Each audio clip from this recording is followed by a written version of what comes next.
प्रणाम दोस्तों। स्वागत है आपका मेरे इस YouTube चैनल साहित्य सागर में। प्रेमचंद जी की लोकप्रिय कहानियों की श्रृंखला में आज मैं आपके लिए लेकर आई हूँ दूध का दाम। अब बड़े बड़े शहरों में दाइयाँ, नर्सें और लेडी डॉक्टर सभी पैदा हो गई हैं, लेकिन देहातों में जच्चे खानों पर अभी तक भंगीनों का ही प्रभुत्व है और निकट भविष्य में इसमें कोई तब्दीली होने की आशा नहीं।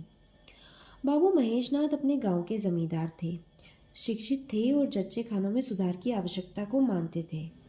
लेकिन इसमें जो बाधाएं थीं उन पर कैसे विजय पाते। कोई नर्स देहात में जाने पर राजी न हुई और बहुत कहने सुनने से राजी हुई भी तो इतनी लंबी चौड़ी फीस मांगी कि बाबू साहब को सिर झुकाकर चले आने के सिवा और कुछ न सूझा। लेडी डॉक्टर के पास जाने की उन्हें हिम्मत न पड़ी। उसकी फीस पूरी करने के लिए तो शायद बाबू साहब को अपनी आधी जायदाद बेचनी पड़ती। इसलिए जब 3 कन्याओं के बाद वह चौथा लड़का पैदा हुआ तो फिर वही गूदड़ था और वही गूदड़ की बहू। बच्चे अक्सर रात ही को पैदा होते हैं। एक दिन आधी रात को चपरासी ने गूदड़ के द्वार पर ऐसी हाक लगाई कि पास पड़ोस में भी जाग पड़ गई। लड़की न थी कि मरी आवाज से पुकारता। गूदड़ के घर में इस शुभ अवसर के लिए महीनों से तैयारी हो रही थी। भय था तो यही कि फिर लड़की न हो जाए, नहीं तो वही बंधा हुआ 1 रुपया और एक साड़ी मिलकर रह जाएगी। इस विषय में स्त्री पुरुष में कितनी ही बार झगड़ा हो चुका था, शर्त लग चुकी थी। स्त्री कहती थी, अगर अब की बेटा न हो तो मुंह न दिखाऊं। हाँ, मुंह न दिखाऊं, सारे लक्षण बेटे के हैं।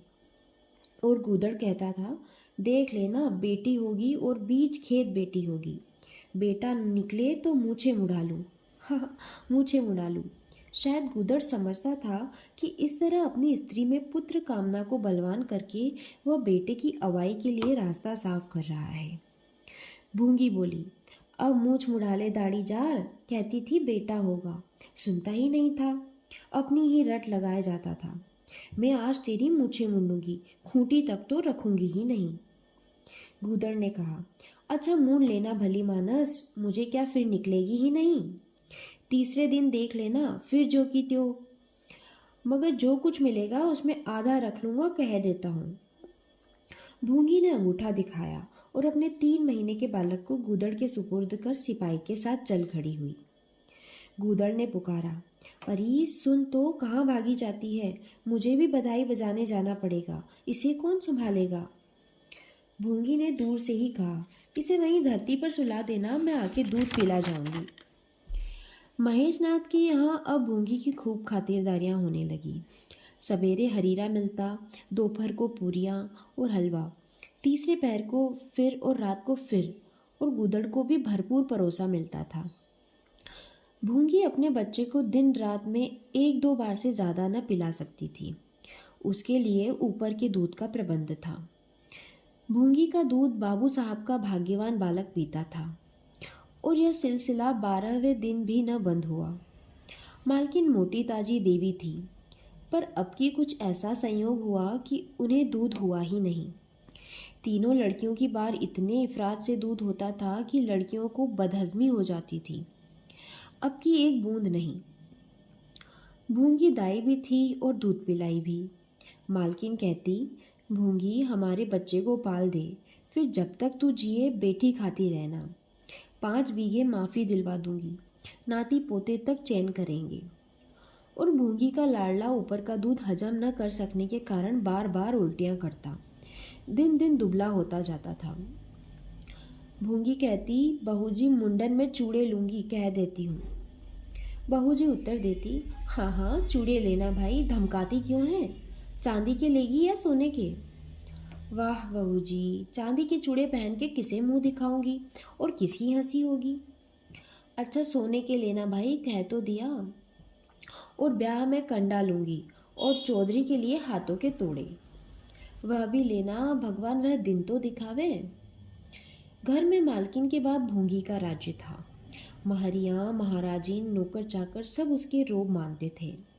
यहाँ तक कि खुद बहूजी भी उससे दब जाती थी। एक बार तो उसने महेशनाथ को भी डांटा था, हंसकर टाल गए। बात चली थी भंगियों की। महेशनाथ ने कहा था, दुनिया में और चाहे कुछ हो, भंगी भंगी ही रहेंगे। इन्हें आदमी बनाना कठिन है। इस पर भूंगी ने कहा था, मालिक, भंगी तो बड़ों बड़ों को आदमी बनाते हैं, उन्हें कोई क्या आदमी बनाए। यह गुस्ताखी करके किसी दूसरे अवसर पर भला भूंगी के सिर के बाल बच सकते थे, लेकिन आज बाबू साहब ठठाकर हंसे और बोले, भूंगी बात बड़े पते की कहती है। भूंगी का शासनकाल साल भर से आगे न चल सका। देवताओं ने बालक के भंगिन का दूध पीने पर आपत्ति की। मोटेराम शास्त्री तो प्रायश्चित का प्रस्ताव कर बैठे। दूध तो छुड़ा दिया गया, लेकिन प्रायश्चित की बात हंसी में उड़ गई। महेशनाथ ने फटकार कर कहा, प्रायश्चित की खूब कही शास्त्री जी। कल तक उसी भंगिन का खून पीकर पला, अब उसमें छूत घुस गई। वाह रे आपका धर्म। शास्त्री जी शिखा फटकाकर बोले, सत्य है, वह कल तक भंगिन का रक्त पीकर पला, मांस खाकर पला। यह भी सत्य है, लेकिन कल की बात कल थी, आज की बात आज। जगन्नाथपुरी में छूत अछूत सब एक पंगत में खाते हैं, पर यहाँ तो नहीं खा सकते। बीमारी में तो हम भी कपड़े पहने खा लेते हैं, खिचड़ी तक खा लेते हैं बाबूजी, लेकिन अच्छे हो जाने पर तो नेम का पालन करना ही पड़ता है। आपधर्म की बात न्यारी है। तो इसका यह अर्थ है कि धर्म बदलता रहता है, कभी कुछ कभी कुछ। और क्या, राजा का धर्म अलग, प्रजा का धर्म अलग, अमीर का धर्म अलग, गरीब का धर्म अलग। राजे महाराजे जो चाहे खाए, जिसके साथ चाहे खाए, जिसके साथ चाहे शादी ब्याह करे, उनके लिए कोई बंधन नहीं। समर्थ पुरुष है, बंधन तो मध्य वालों के लिए है।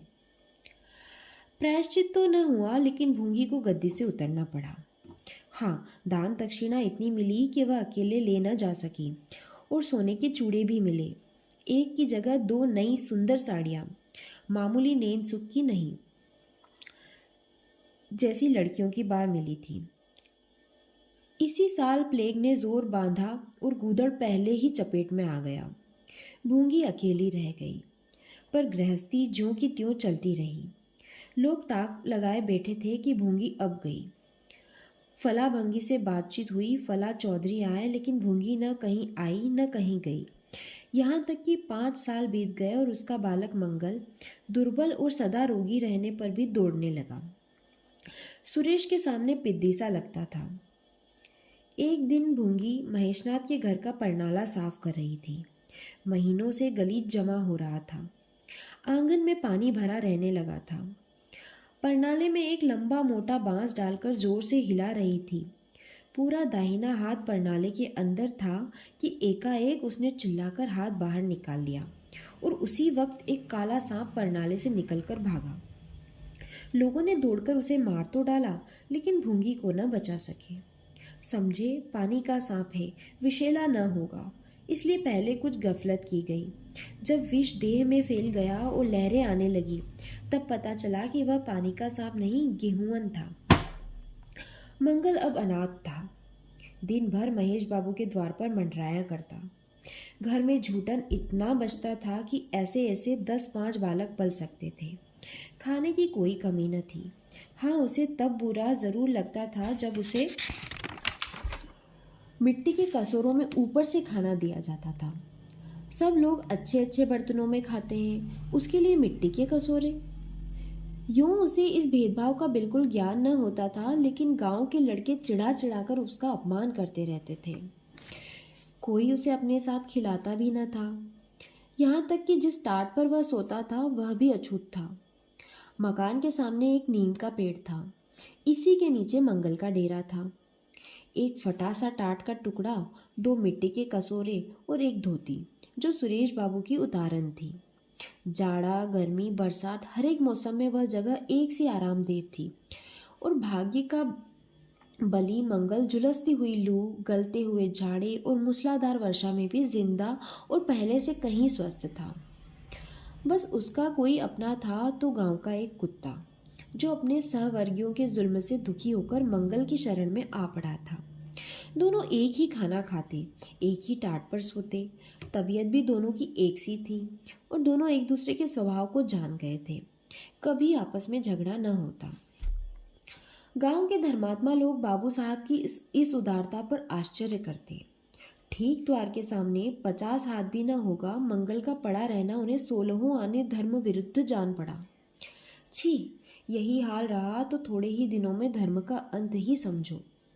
भंगी को भी भगवान ने ही रचा है, यह हम भी जानते हैं। उसके साथ हमें किसी तरह का अन्याय न करना चाहिए, यह किसे नहीं मालूम।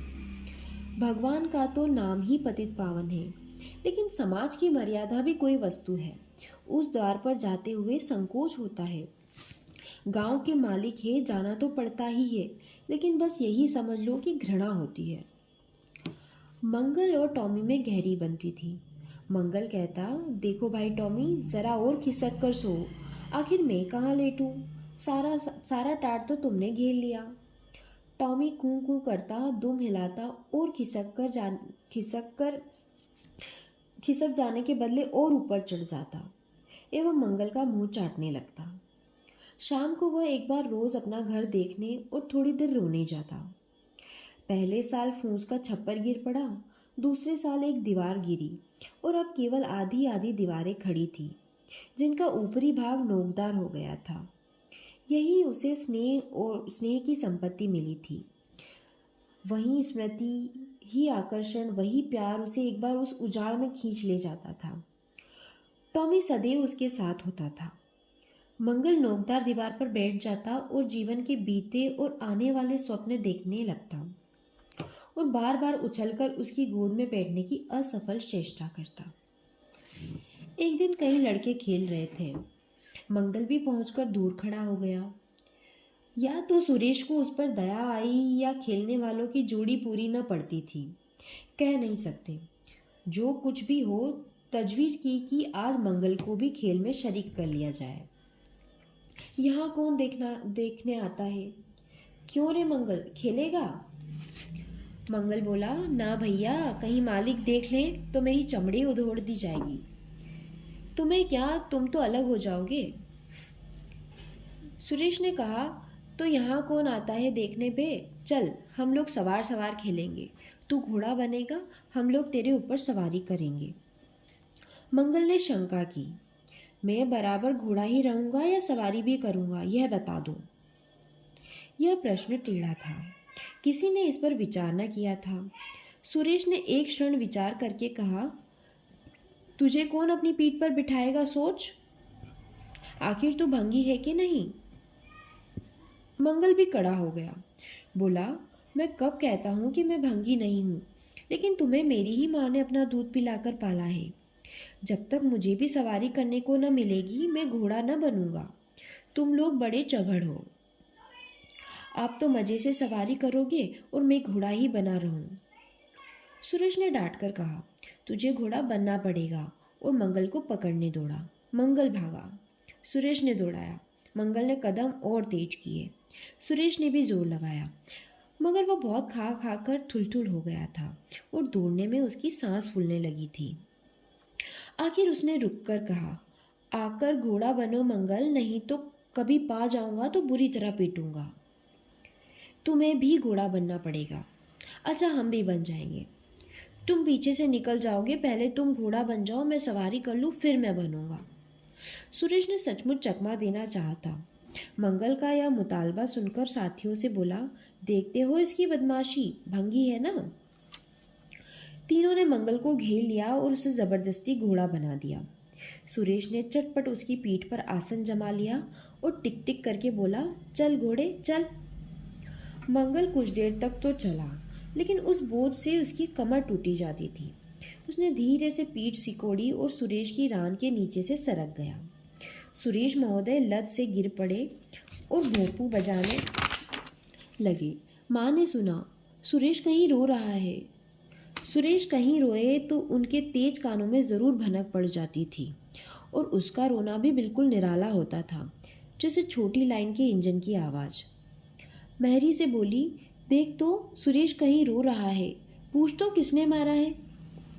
इतने में सुरेश खुद आंखें मलता हुआ आया। उसे जब रोने का अवसर मिलता था तो माँ के पास फरियाद लेकर ज़रूर आता था। माँ मिठाई या मेवे देकर आंसू पोंछ देती थी। आप थे तो 8 साल के, मगर थे बिल्कुल गाउदी।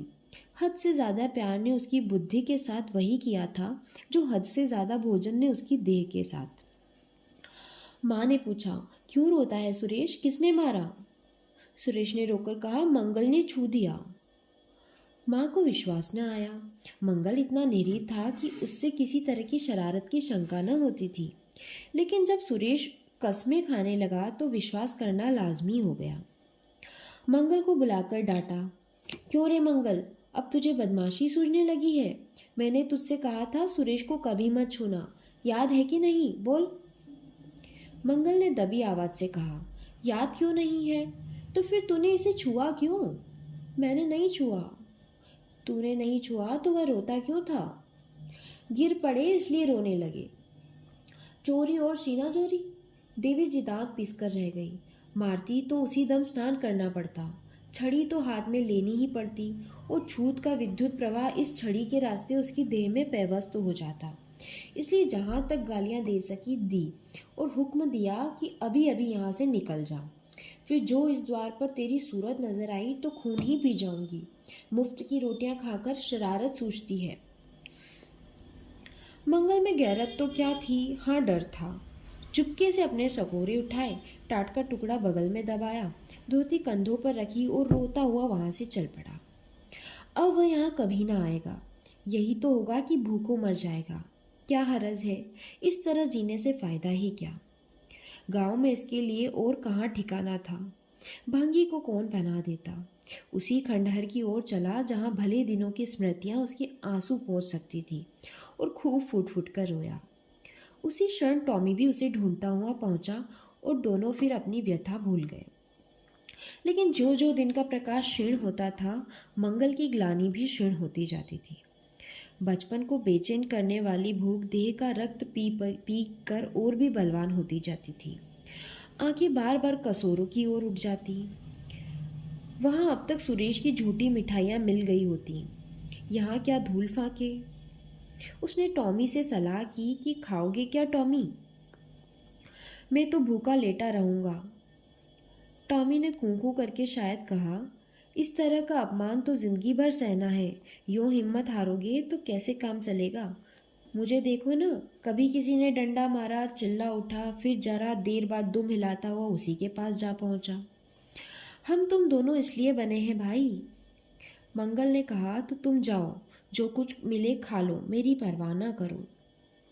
टॉमी ने अपनी श्वान भाषा में कहा, अकेले नहीं जाता, तुम्हें साथ लेकर चलूंगा। मैं नहीं जाता। तो मैं भी नहीं जाता। भूखों मर जाओगे तो क्या तुम जीते रहोगे? मेरा कौन बैठा है जो रोएगा?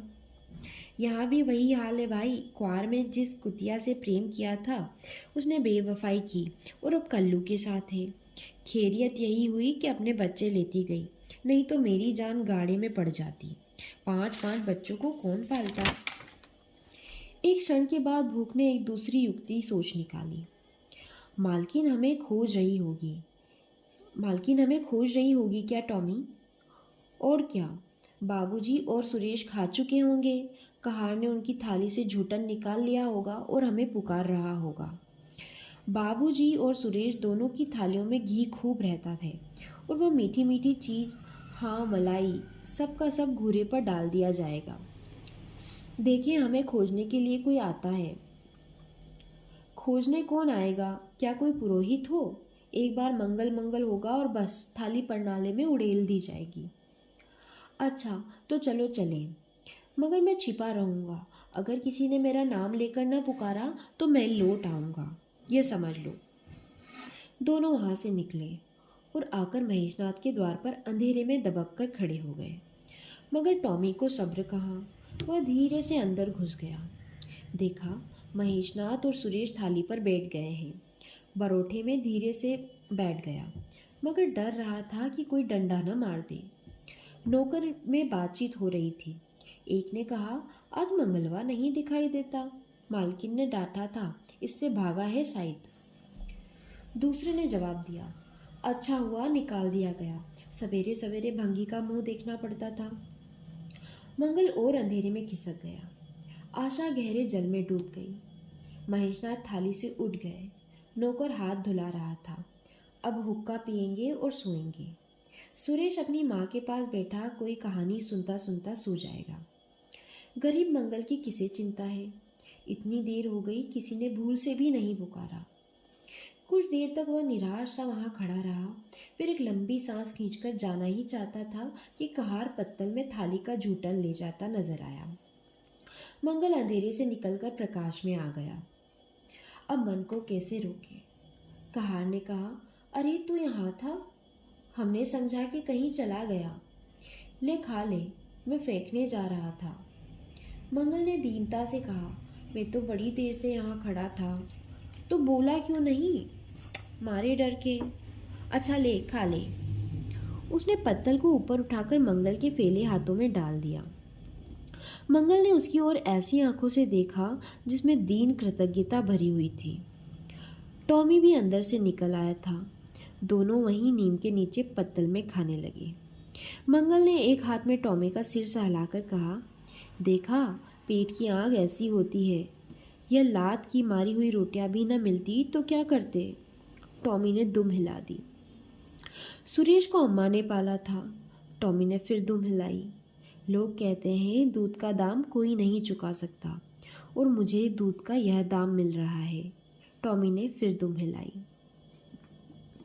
तो दोस्तों, कहानी यहीं समाप्त होती है। आपको कहानी कैसी लगी मुझे कमेंट बॉक्स में लिखकर ज़रूर भेजना। आपके प्यार के लिए बहुत बहुत धन्यवाद।